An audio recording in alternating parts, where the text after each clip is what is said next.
Hello, this is about coding. It's about being social on the code. So you have to, if we develop a product and we're not the only one on the planet that works on the code base, we have to code together and we have to think about it. How in the best way can we work together as a team on the code? But first about me. I'm Sven, I'm a happy ambassador working for Atlassian in Germany. My Twitter account is @SvenPet and SvenPet.com. That's my weblog. So let's have a look. Life as a hacker is great. So if you're a hacker, you're the only one hacking on your code base. You develop your product on your own. Life is great, and I will show you why life is great. So your workflow is totally simple. You have a totally simple workflow, not complicated. You write your code and you commit your code. Then you take the next task. You write your code and you commit your code. There's nobody that comes in between. So it's just you working on the code base. Then you have simple dependencies. Very, very simple dependencies. You write your code, you break your code. And if you break your code, I mean, you're not stupid. You're running unit tests on your code. So if you're doing something wrong and you break a unit test, well, it just stops you. So what? I mean, really, you can go to bed and fix the code next morning or fix it after the next task. Whatever, it's your code. You don't stop anybody else. You just stops you from working, if stopping you at all. I mean, and then you fix the code at one state. Yeah, and about code quality.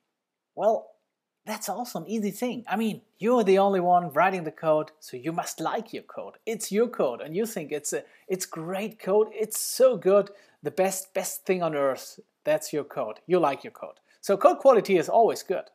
Yeah. So you're actually this lonesome cowboy riding in the sunset. It's just you and your computer, or you and your horse, whatever you like, whatever you prefer. So life is so easy, nobody's disturbing you. But the real trouble starts when the team comes in.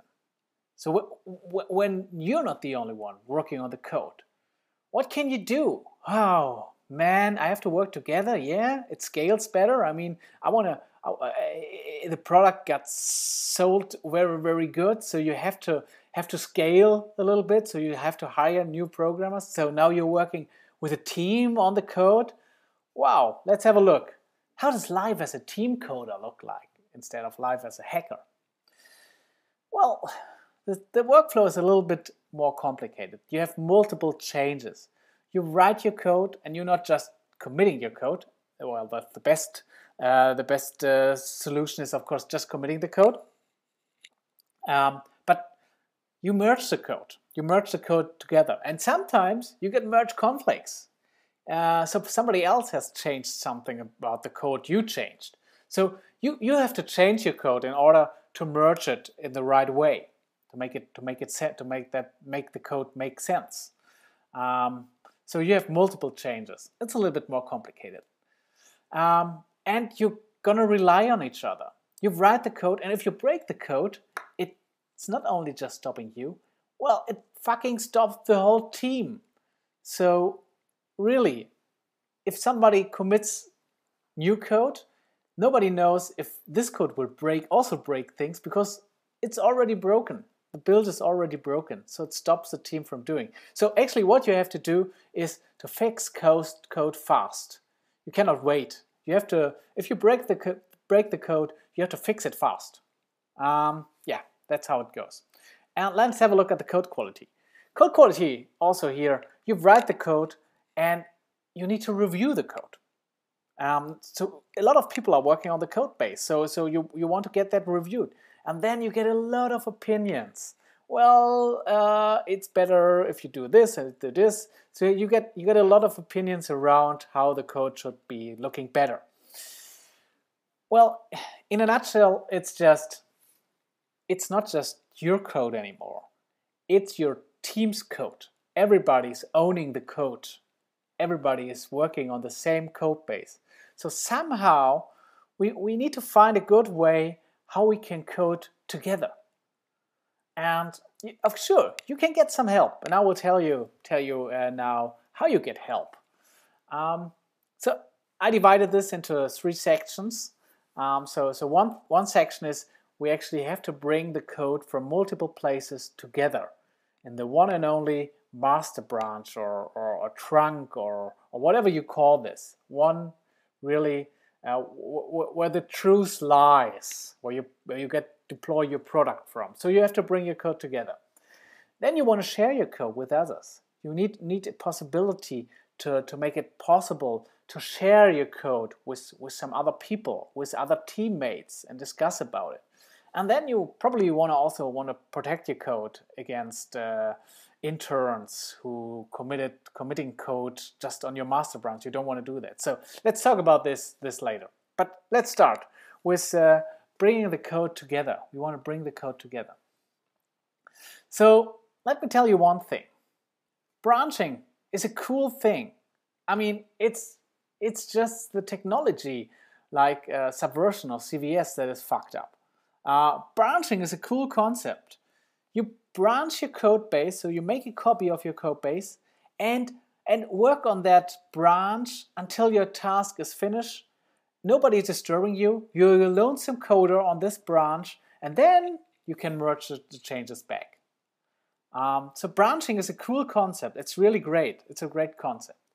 So the trouble starts actually when your branching looks like this, and if you branch and you merge, and in between somebody else has branched and he has to merge back, but now you have changed the code and he has to merge somehow, and that's what we saw in the last years as the merge hell.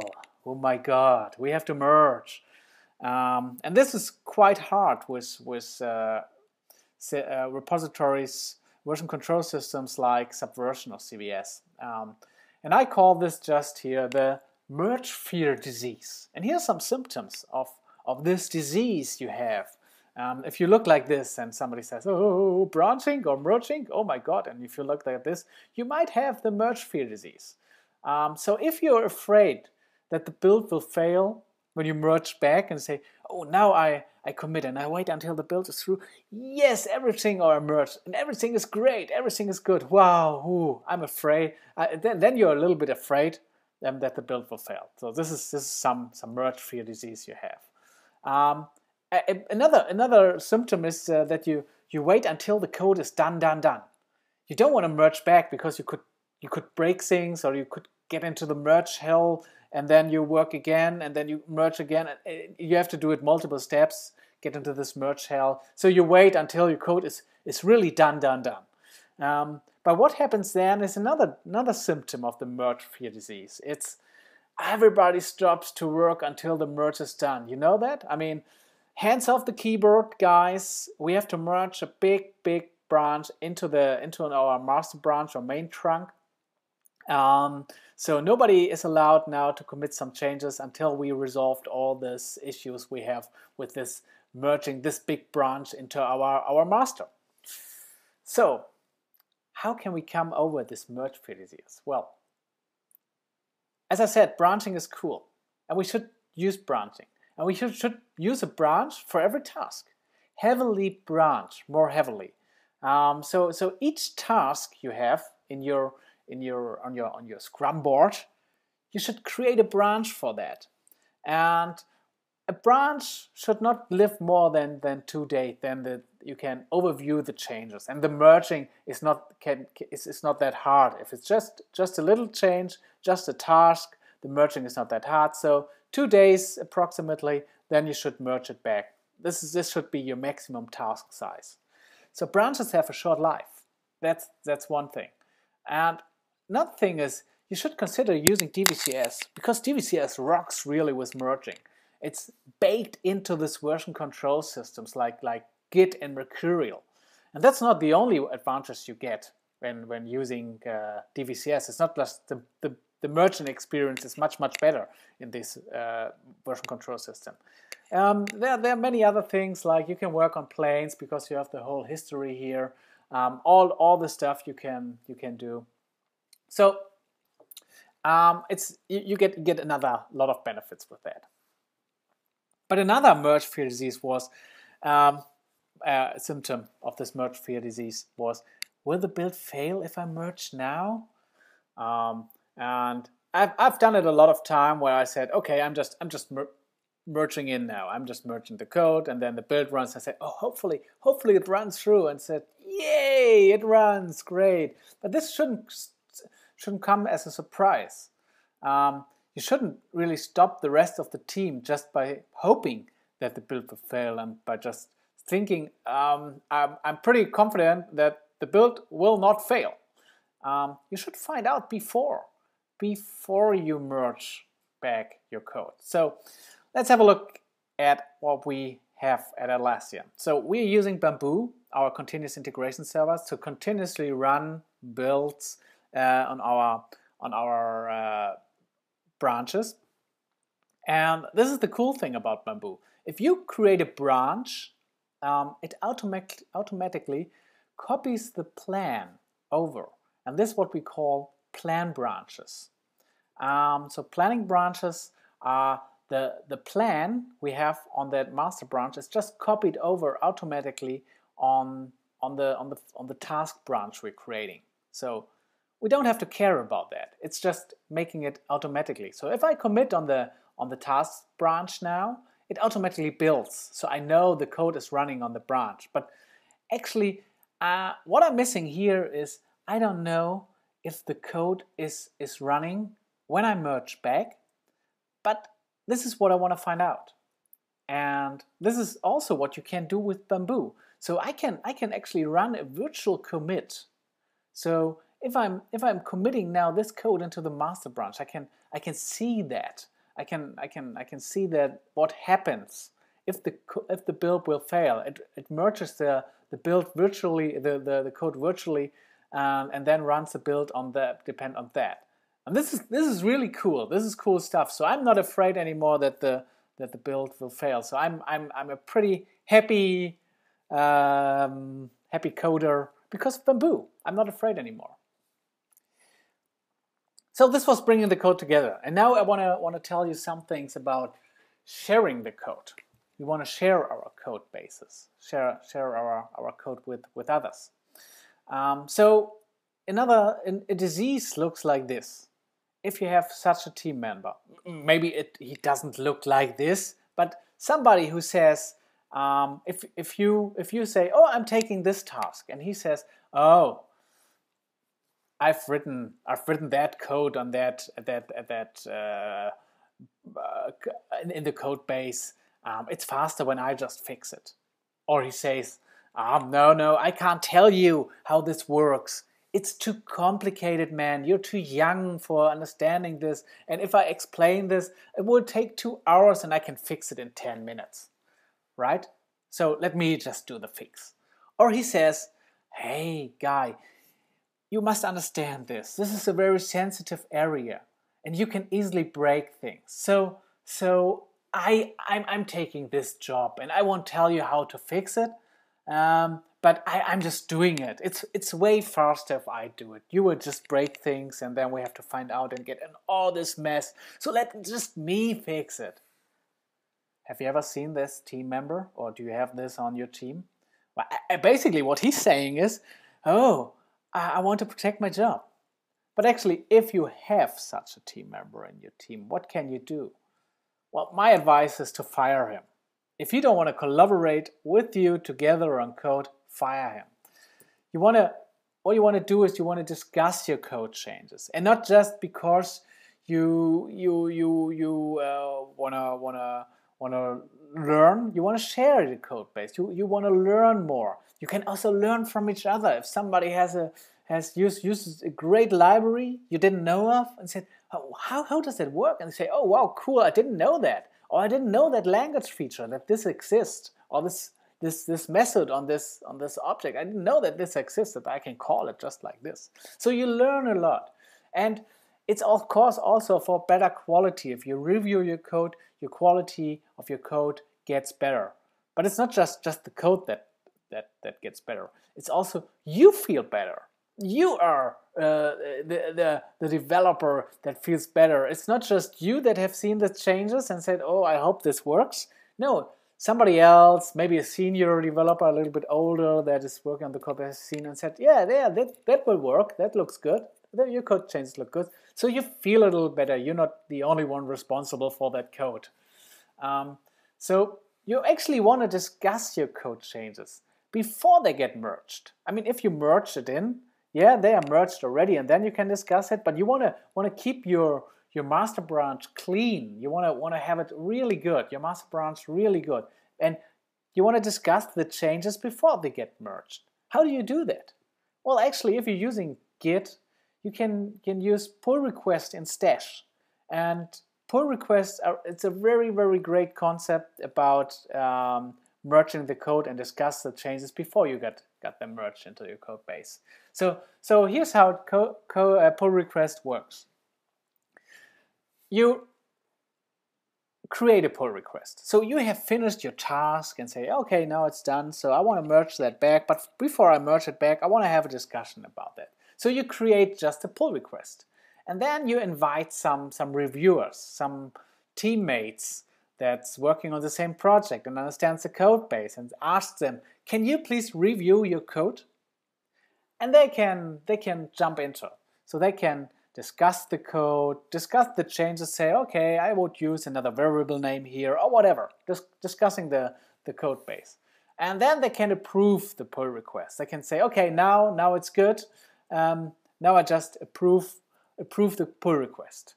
And you don't have to wait until everybody has approved the pull request. We have a rule at Atlassian in the Stash team that we say, okay, if 2 people have approved the pull request, it's fine, we can merge it back. And then you just merge your changes back into the master branch. This is how it goes. Well, very easy, very lightweight process for discussing about code and feeling better, working together and sharing the code. But it's getting even better now. So you can involve people in discussions. If you have a discussions around the code, like, hey, I know that Ben has already written an algorithm for that. So you mentioned Ben. It's like at Facebook, where you type the @ sign and mention somebody. You can do that in Stash too. You can mention somebody and pull him into the discussion. So Ben gets now a notification and says, okay, here's somebody mentioned you on a pull request. And Ben can jump in and say, oh yeah, you can just call this function. You don't have to rewrite that. So you can delete your own implementation of that function. So it's very great to collaborate on code that way with Stash and pull requests. Very cool. Okay, it's time for a demo. So let's have a look at Stash and see how pull request works. So the author of a code change creates a pull request by just pushing the button. Then he selects the branch he worked on, he committed his changes into, and then he's adding a description, a reviewer, and presses the button for create pull request. So here's what the reviewer gets. He gets a notification and he can look at the code changes. So just in the div tab, he can see what the person has changed, how the code will look like when we merge it now back into the master branch. So we can see, oh, he removed the method, but these for loop here, why didn't he just refactor that? So we can add a comment, so why don't you use the for each loop here, so comment, and then the author gets a notification and he can jump into the code, change it, use the cool refactoring features. So here he uses the for each loop, change the variables, and then he jumps, of course, into source tree to stage the changes and commits the changes and pushes this back to the branch. So you press the commit button, adds a commit message, commits it, and pushes the changes back into the refactor for loop branch. So now the reviewer gets a notification again, and he looks at the change and says, oh wow, they look awesome, great, that's just what I meant. So I just approve the changes. So press the approve button. And now the author of the code gets a notification and he looks at, okay, the code is now approved, great, I can merge it back. So I merge the changes back into the master branch. Cool, just press the merge button and we're done. Okay, back. Share and collaborate on code is great. So sharing your code and collaborating together on the code, that is great. And actually sharing and collaborating on code should also be easy and fast. It shouldn't be really big process and heavyweight. It should be fast. You want to develop fast and easy. That's our goal at Atlassian, that we move things forward fast and in an easy way. No complicated. So what you want to aim for is a simple workflow, just a simple workflow. And this is a simple workflow I just showed you. You branch your code, you write a pull request, you discuss things, and then you merge it back. Well, it's a very simple workflow. And it's a workflow without roles. So if you're into that kind of company, it's really great. So if you have this, okay, the author is allowed to merge the changes back, cool. But sometimes you probably want to protect your code. And this is the last chapter I have on coding together. You want to protect your code. So let's have a look why you want to protect your code. So if you have this scenario, simple workflow, no roles, you have your intern or your graduate who just branches the code, gets a pull request, and says, whatever, I just merge it back. There's no role. Oh, yeah. I don't think this is a good idea, and I'll tell you later why. So actually, I like this better, that my graduate makes a branch, he's allowed to copy the code base into the branch, and then creates a pull request, people are discussing, and if he says, okay, the pull request is now done, or closes the pull request, it should be a senior developer who merges the code back, or somebody else is from the team that knows a little bit more and can say, okay, great, yeah, not the other two interns have approved the pull request, it's actually people that work for a long time on the code base, so it's now time to merge it back. The question here is really something like, do you want your graduates to merge the code he just written into the automatically deploy branch? No, you should have a protection for that. You want to have a protection for that, and that's what we have in Atlassian Stash, and we call this branch permissions. So we can set permissions on specific branches. So maybe our graduate, he works on his feature branch and he has all the permissions for the feature branch, he can commit whatever, but it's just the senior developers who have permission on the master branch. So they are just allowed to write on the master branch. They have just write permissions. So they are just allowed to merge the code back. This is a very smart thing. But Stash comes with more.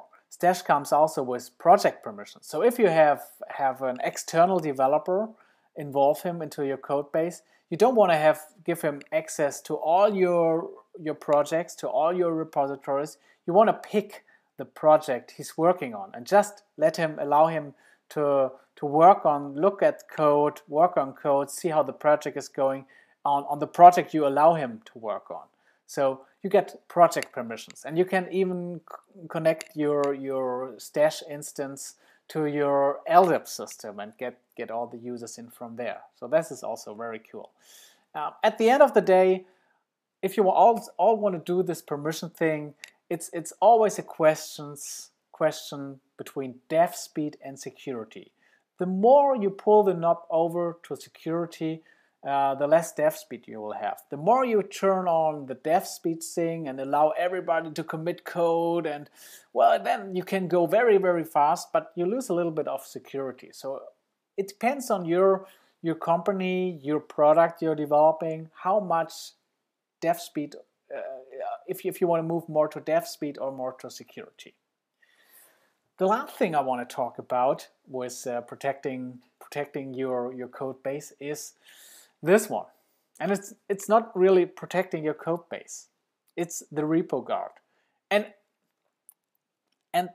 if you get your Git repositories hosted by your IT, sometimes you don't get permissions to create a repo on your servers, on your Git repositories, because it's the IT that is owning your servers. So actually be aware of the repo guard if you have such a pattern or anti-pattern in your company. You should be aware of the repo guard.